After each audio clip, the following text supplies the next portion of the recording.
this episode, we're going to spend time on a problem that sits right at the heart of privacy engineering: how information gets disclosed and who can access it once it exists inside a system. People often focus on data collection because it feels like the beginning of the story, but real privacy harm frequently happens later, when data is viewed by the wrong person, shared in the wrong way, or copied into the wrong place.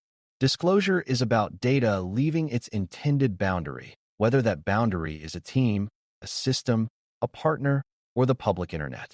Access is about who can see or use data inside the boundary, including employees, services, and automated processes. Robust guardrails are the combined rules and mechanisms that make improper access hard, accidental disclosure unlikely, and legitimate use straightforward and accountable.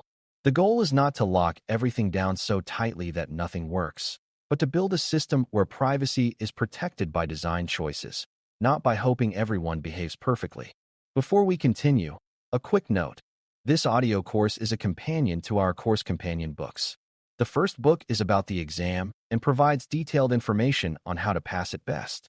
The second book is a Kindle-only ebook that contains 1,000 flashcards that can be used on your mobile device or Kindle. Check them both out at Cyber.Author.me in the Bare Metal Study Guide series. A clean way to begin is to separate three ideas that beginners often mix together: identity, authentication, and authorization. Identity is the claim of who or what is trying to access data, such as a person, a service, or a device.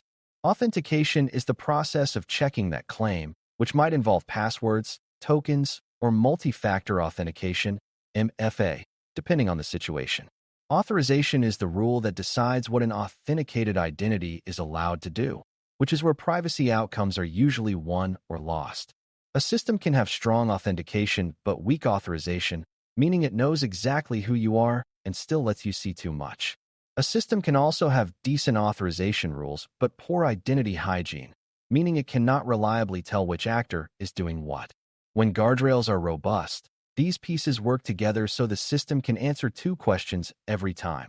Who is this, and should they be allowed to see this specific data right now? The principle that guides most privacy-friendly authorization is least privilege, which means giving the smallest set of permissions needed to do a job and no more. Least privilege is not just a security slogan, because excessive permissions create privacy risk by making sensitive data reachable from too many places. When someone can access data, just in case, they will eventually access it for convenience, curiosity, or troubleshooting, and those habits turn into routine exposure. Least privilege also reduces blast radius during mistakes, because a misconfigured account or compromised credential can only reach a limited subset of data. For beginners, the key shift is that access is not a binary choice between full access and no access. Good systems define narrow permissions tied to specific tasks, and those narrow permissions become the guardrails that keep data from wandering into the wrong hands. Another critical idea is that not all data is equal, and guardrails should reflect that reality through classification. Classification means labeling data by sensitivity and use, so the system can treat it differently. Personally identifiable information, PII, is an important category here because it can identify a person directly or indirectly, but you can also have categories like financial data, health-related data, location data, and user-generated content. The point of classification is not paperwork. It is to enable consistent controls, like requiring stronger approval for access, limiting sharing to fewer systems, and reducing how widely the data is copied. If you do not classify data, everything gets handled the same way, and the default becomes broad access because nobody knows what needs protecting. Robust guardrails often start with a simple classification scheme that developers and analysts can apply reliably, because reliable classification is what makes the rest of the access controls meaningful. Once you classify data, you need rules for who can access it, and those rules should reflect the idea of need to know. Need to know is slightly different from least privilege because it emphasizes intent and context, not just permissions. For example, a support agent may need some account details to solve a problem, but they may not need detailed analytics history or sensitive profile attributes. A product analyst might need trends and aggregated metrics, but they usually do not need row-level records tied to individual people. Need to Know pushes you to design views of data that match roles, so people can do legitimate work without being exposed to unnecessary personal detail. This is where guardrails feel human. They reduce accidental harm by removing temptation and reducing the chance of misinterpretation. When the system makes it easy to get the right level of detail and hard to get the wrong level, privacy becomes a default behavior rather than a constant negotiation. Many organizations implement role-based controls because they are intuitive, but the details matter for privacy. Role-based access control, or BAC, means permissions are assigned to roles like support, engineering, finance, or security, and then people are assigned roles. This can work well when roles are clearly defined and kept narrow, but it can fail when roles become bloated, such as when someone gets added to a powerful role temporarily and never removed. Another failure happens when roles are too broad, like a single analytics role that can query everything, because it is easier than designing safer datasets. Robust guardrails treat roles as living objects that require review, pruning, and testing. A good role system makes it obvious what a role can access, and it makes it easy to create a safer role for a specific task rather than giving someone an all-access badge.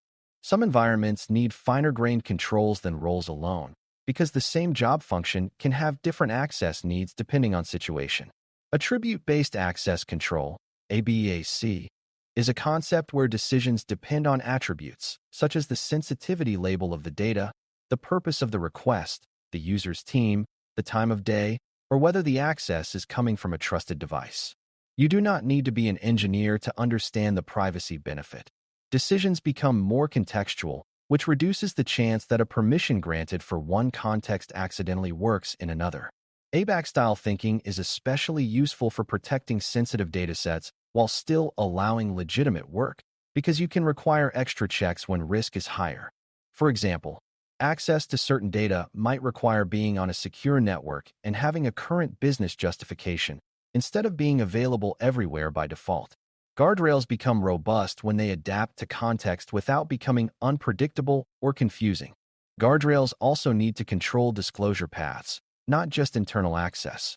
Disclosure can happen through exports, screenshots, email attachments, shared links, data copied into tickets, or datasets sent to partners. Many privacy incidents are not caused by a malicious outsider. They are caused by a well-meaning person sharing data in an unsafe channel because it was the quickest way to solve a problem. Robust guardrails recognize that people will try to move data, so the system should provide safer ways to collaborate. That might mean providing redacted views for support conversations, limiting bulk export features, and ensuring that sensitive fields are not displayed by default in common tools. It also means teaching the system to treat certain destinations as risky, such as unrestricted downloads or wide access folders. The more the system can guide people towards safe disclosure patterns, the less you rely on constant vigilance. Monitoring and accountability are another pillar, because even strong permission models can be misused or misconfigured. Robust guardrails include logging that records who accessed what data, when, and for what type of action, such as viewing, exporting, or sharing. The point is not to create fear. The point is to create traceability so unusual activity is detectable and investigations are possible. Audit logs also improve day-to-day discipline, because people know access is not invisible and careless behavior will be noticed.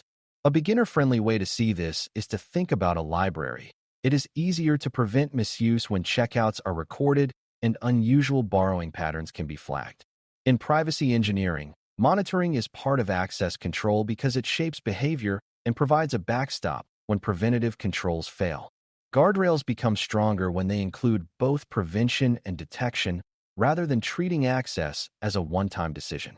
Another important control is reducing data exposure even when access is permitted, because allowed does not always mean need the full value. Masking and minimization inside user interfaces can be powerful guardrails. For example, a support tool might show only the last few characters of a payment method, or it might hide sensitive fields unless a user takes an explicit step and provides a reason.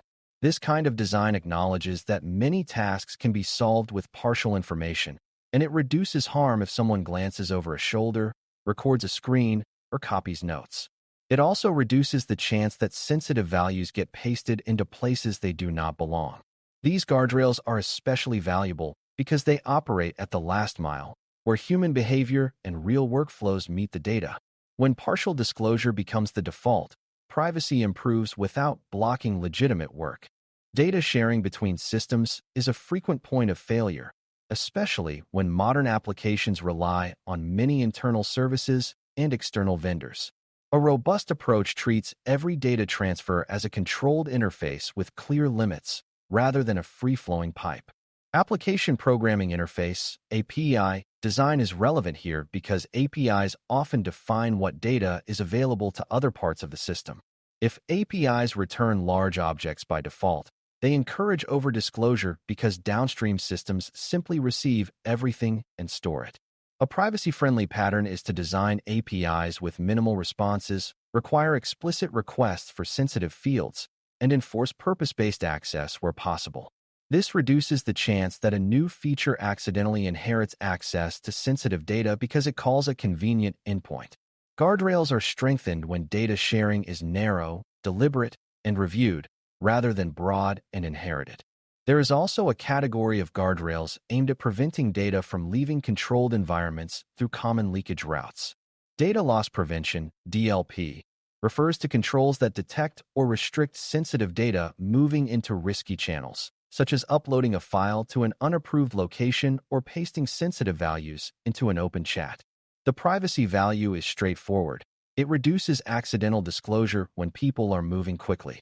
However, DLP-style controls can fail if they create too many false alarms or block normal work unpredictably, because people will then look for workarounds. Robust guardrails balance protection with usability by focusing on the highest-risk data types and the most common leakage routes, and by providing safe alternatives when something is blocked. A guardrail that only says no is not robust.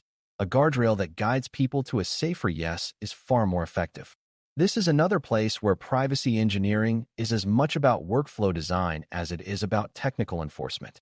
Strong guardrails also need to account for the life cycle of access itself, because access tends to expand over time unless it is actively managed. People change roles, projects end, contractors rotate, and systems evolve, but permissions often remain because removing them feels risky. A robust approach treats access as time-bound and reviewable, meaning access is granted for a reason and revisited regularly. That includes removing permissions that are no longer needed, tightening roles that have grown too broad, and ensuring powerful access paths are rare and justified. It also includes protecting privileged access, such as break glass situations where someone needs temporary elevated permissions to handle an incident. If those pathways are not tightly controlled, they become permanent shortcuts that undermine the entire authorization model.